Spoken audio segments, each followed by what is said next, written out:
When a real man feels disrespected, he doesn't argue, he doesn't prove, he disappears, because masculine men don't chase approval, they move where they're valued. And that quiet exit, that's not weakness, that's power. Let me ask you something. When did we start believing that chasing someone who's walking away is strength? When did begging for attention become a love language? A man grounded in his purpose knows something different. Love should never cost you your dignity. When he feels the energy shifting, he doesn't fight for a place he was never invited to keep. He pulls back, not to punish, but to protect his peace. He understands this simple truth: energy speaks louder than words. If someone wanted to stay, they would. So instead of asking, "What did I do wrong?" he starts asking, "What lesson did this teach me?" Because every moment of silence after walking away becomes a mirror, showing him what was real and what was only an illusion. See, chasing is easy. It's emotional reaction disguised as passion, but disappearing, that takes strength. It means you've mastered your emotions enough to walk away even when you care. It means your self-respect isn't for sale, not even for love. If you've ever been that man who kept showing up where you weren't seen, hear this.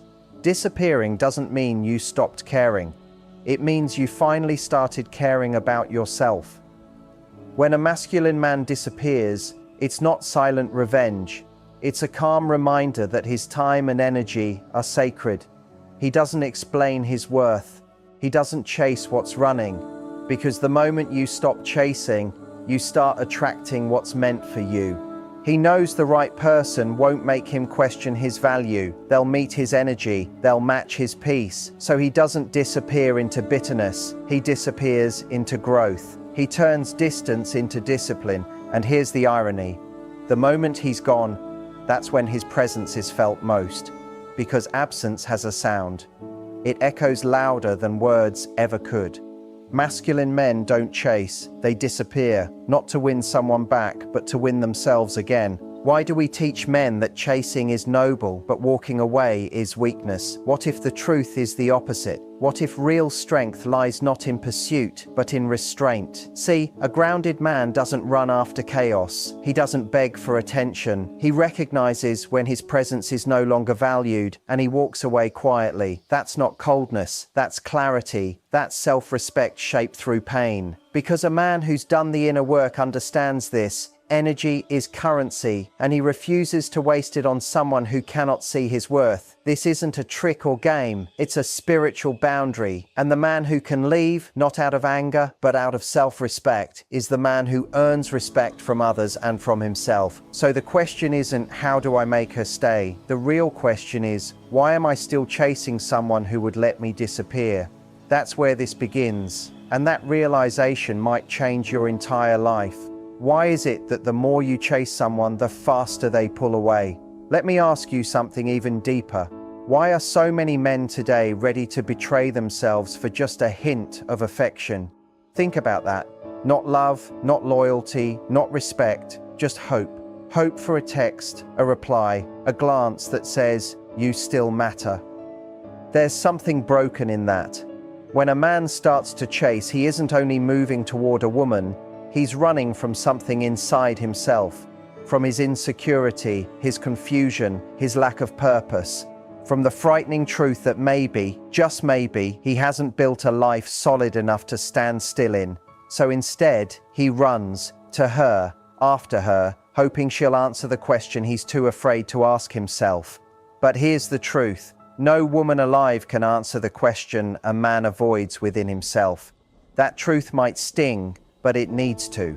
Because what's at stake isn't just your pride, it's your identity. When you chase, you put yourself in a lesser position. You stop being a leader and start becoming a follower. You become emotionally dependent on someone else's validation to define your worth. And that's a slow path to ruin. I've seen this pattern countless times. A man loses himself chasing someone who doesn't value him because he hasn't learned to value himself first. Then he wonders why he's ignored, disrespected, and left feeling small. It's because he is small inside, not by nature, but by choice. He's chosen comfort over growth, weakness over strength, survival over self-respect. But that kind of survival slowly destroys him.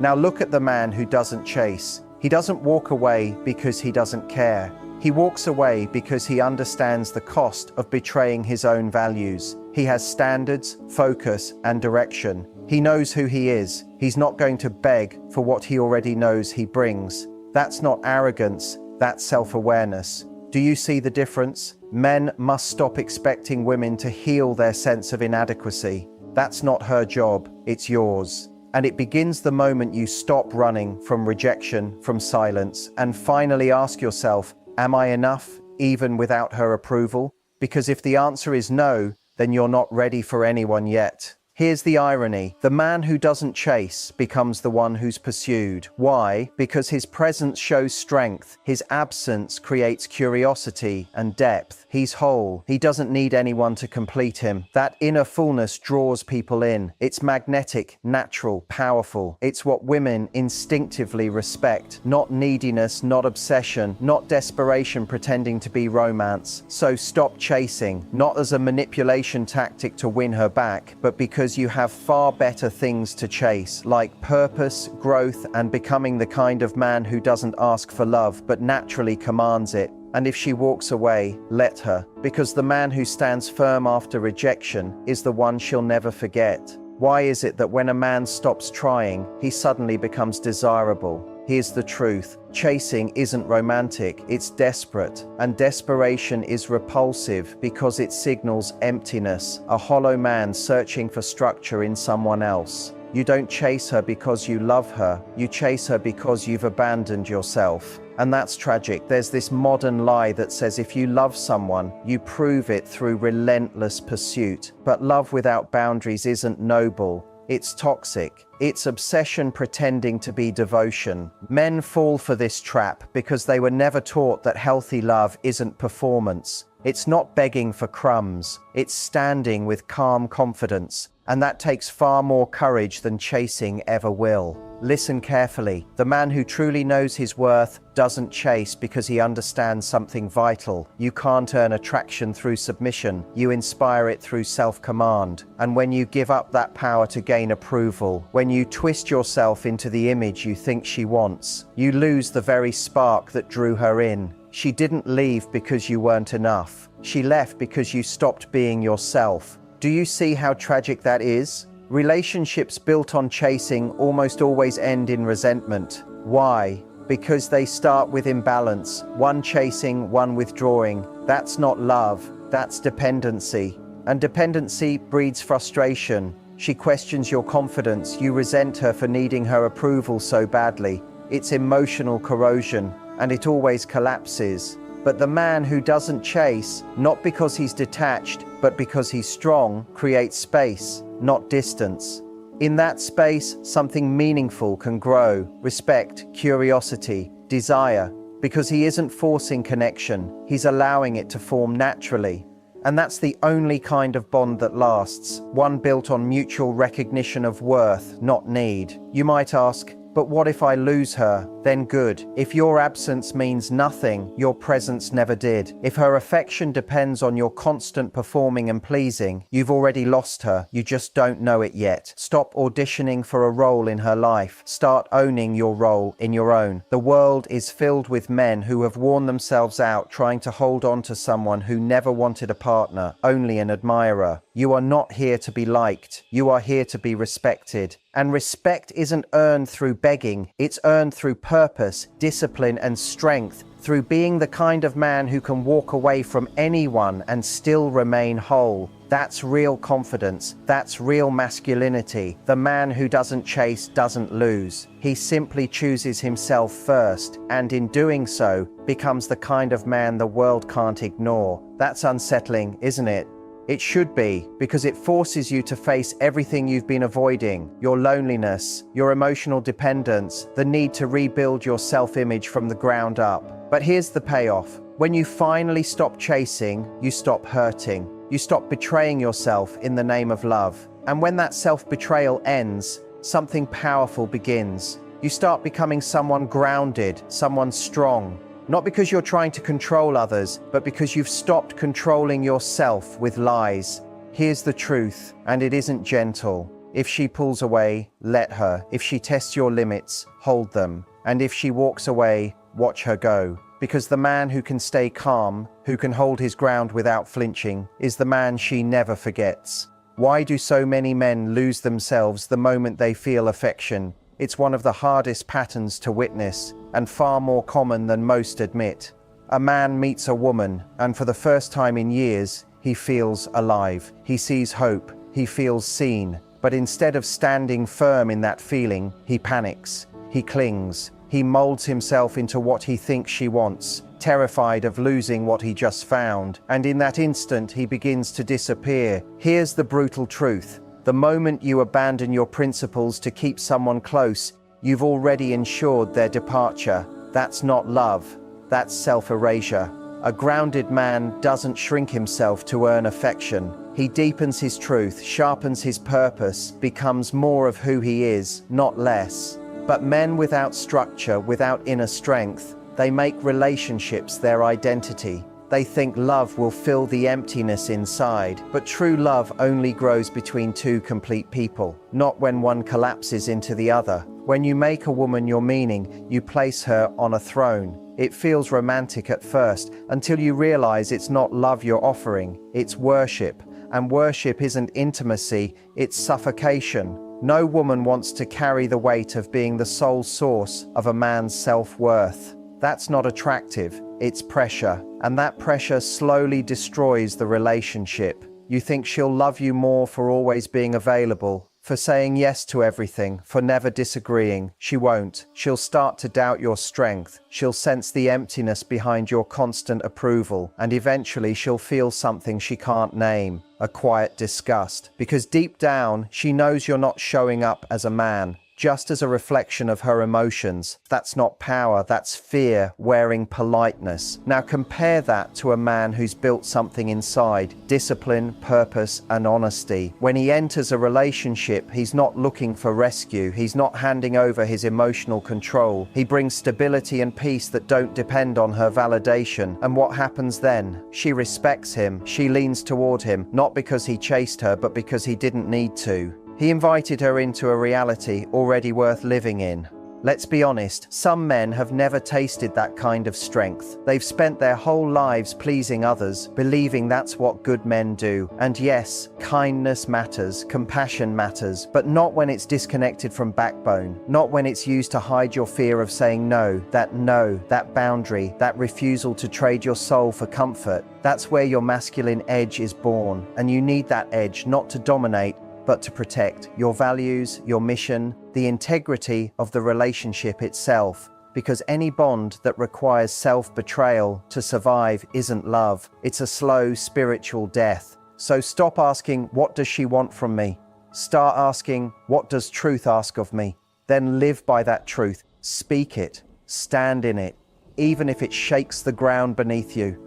Because the woman who's truly meant for you won't run from your fire. She'll respect it. And if she does run, let her. Because the man who refuses to dim his light for approval is the only man who will ever find real love. Why do so many men still believe that if they love harder, sacrifice more, and remain endlessly available, they'll finally earn respect? It's heartbreaking. It's a trap. And it's one of the most self-destructive lies men live by. Because here's the hard truth. Chasing respect never earns it, especially not in love. The more you chase, the more invisible you become. And worst of all, you don't even notice until you've already faded. Men today are taught to be agreeable, to keep peace, to avoid conflict no matter what. They're told strength is toxic, boundaries are cruel, and leadership is oppressive. But that's not true. Strength without direction is toxic. Power without integrity is dangerous. But real strength, moral sovereignty, is sacred. It's the quiet, unshakable presence of a man who refuses to bow to emotional manipulation or chaos. Now let's talk about what happens when you ignore that truth. When you silence your instincts, forget your purpose, and weaken your voice just to keep a woman from leaving, you're no longer a man in a relationship, you're a prisoner in one. And here's the painful irony, she'll resent you for it. Not because she's cruel, but because you forced her to carry the burden of leadership while you fade into passivity. That's not love, that's betrayal. of her and of yourself. There's a reason strong men disappear when they're disrespected. Not to punish, not to manipulate, but because they know staying in a space that breaks their spirit violates their integrity. A man like that doesn't threaten to walk away. He simply knows his power lies in his absence, his ability to withdraw his energy, attention, and presence from where they're not honored. And make no mistake, that silence isn't weakness. It's a roar. It says, I will not become what I am not. It says, I choose growth over comfort, purpose over approval. That kind of man is dangerous, not to women, but to illusions, dangerous to dysfunction, dangerous to any situation that demands he compromise his soul just to stay. Now think of the man who stays too long, stays too quiet, stays too agreeable. What happens to him? He withers. He grows bitter, he explodes at the wrong times, or worse, he goes numb, and she senses it. She feels the emptiness. She's no longer looking at a man, she's staring at a ghost. The damage doesn't stop there. Sons watch it, daughters learn from it. The pattern continues. So let me ask you something difficult. When was the last time you walked away from something that dishonored you?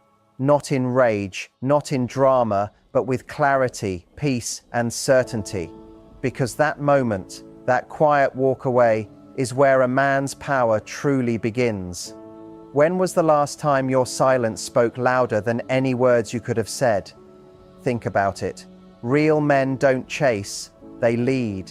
And when their leadership isn't valued, they walk away because they understand something most people ignore. You can't build a kingdom with someone who treats you like a servant. That's the moment you wake up. We've been told love should be simple, effortless, natural, like breathing, but that's a sweet lie. Real love, steady, deep, and lasting, isn't effortless. It's raw, demanding, and it pushes you to grow. It breaks you open and challenges who you are. You wonder why your relationships keep falling apart, leaving you drained and bitter. It's not that love itself is broken. It's that you haven't yet become someone strong enough to carry it. You're still chasing the fantasy. You want the thrill without the test, the depth without the duty, closeness without change. But here's a truth that most can't face. It's not bad people who ruin relationships. It's unprepared ones. They don't know how to hold love without letting it slip through their fingers. They don't know how to stay when things get hard, how to be seen for who they truly are and still stand tall.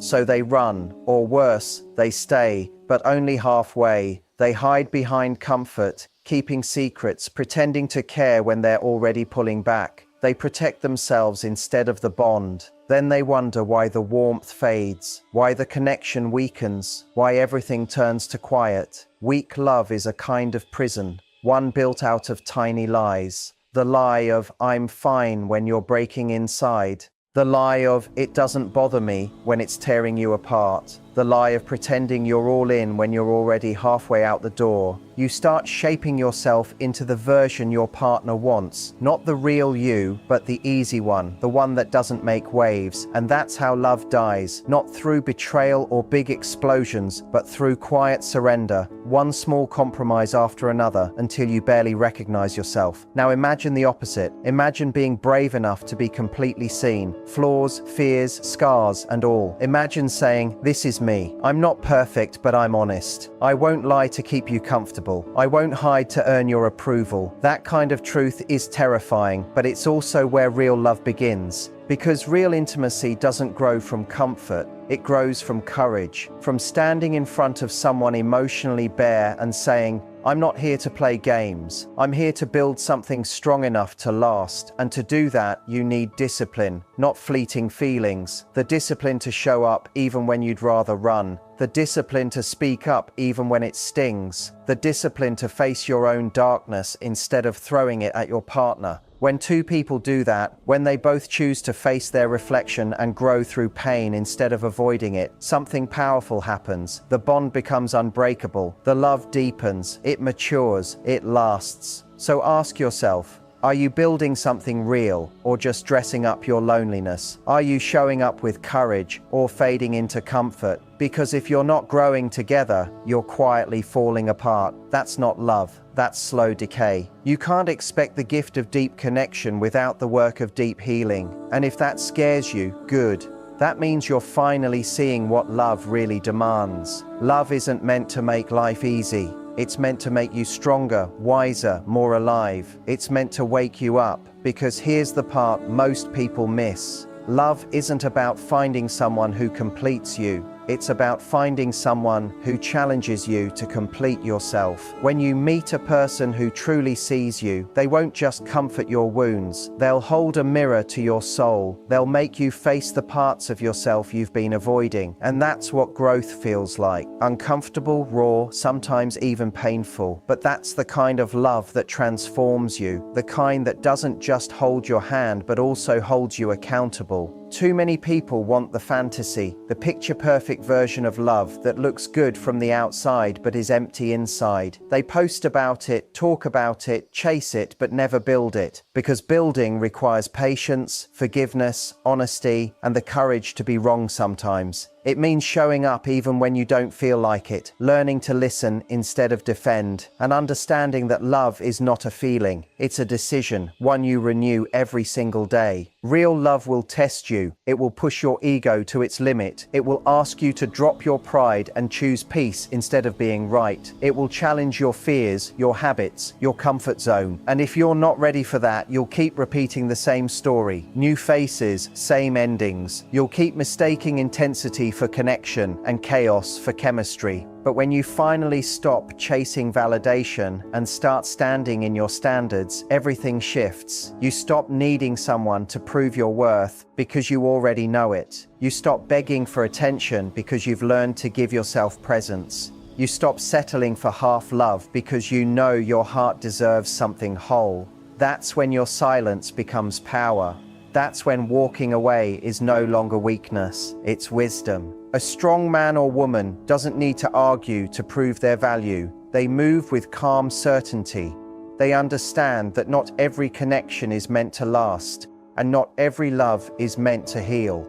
Some people come into your life to teach you boundaries, not to break them, and that lesson alone can save you years of confusion and pain. So, if you're standing at a crossroads right now, wondering if you should hold on or let go, ask yourself one question. Does this relationship feed your growth or your fears? Because if it feeds your fears, you already know the answer. Growth feels heavy, but fear feels suffocating. Love should lift you, not shrink you. It should challenge you, not control you. When you start living by that truth, you no longer chase anyone. You attract what matches your peace. You no longer beg for effort. You inspire it. You no longer fear being alone, because you finally realize being alone with your standards is better than being surrounded by people who don't respect them. That's when you rise. That's when you become unshakable. And here's the secret no one tells you. The moment you stop trying to prove your value, you create space for real love to find you. Because real love doesn't come to the loud and desperate, it comes to the calm and ready. It finds the one who's done the work, who's built the foundation, who knows their worth and refuses to trade it for attention. That's when love stops being a fantasy and becomes something divine. So let your silence speak, let your standards protect your heart, and when the wrong ones leave, don't chase, bless them, because their absence is the clearing where your peace will grow, and your peace will always attract the kind of love that doesn't need to be chased, only cherished.